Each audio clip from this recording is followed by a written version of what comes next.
Artis Syifa Hadju resmi dilamar oleh sang kekasih, Rumi di Latar Kanton Bern, Swiss. Momen lamaran tersebut dibagikan di akun Instagram miliknya Syifa Hadju, Sabtu, 4 Oktober 2025. Syifa Hadju mengunggah foto dirinya yang tengah dilamar dengan latar Pegunungan Alpen yang memesona.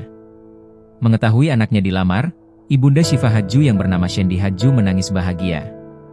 Lewat Instagram story pribadinya Shendy Hadju, Sabtu, 4 Oktober 2025, Shendy Hadju mengunggah momen dirinya saat melakukan video call bersama perempuan yang lahir pada 13 Juli 2000 itu. Ibu tiga anak ini itu juga tampak menangis sesenggukan saat Syifa memberikan kabar telah dilamar Shendy terharu sampai menutup mulutnya. Sementara Syifa Hadju terlihat memperlihatkan cincin di jari manisnya. Pemain sinetron Mermaid in Love ini mengaku gemetar saat memberitahukan kabar bahagia tersebut pada sang ibunda. "Aku udah gemeteran," ucap Syifa.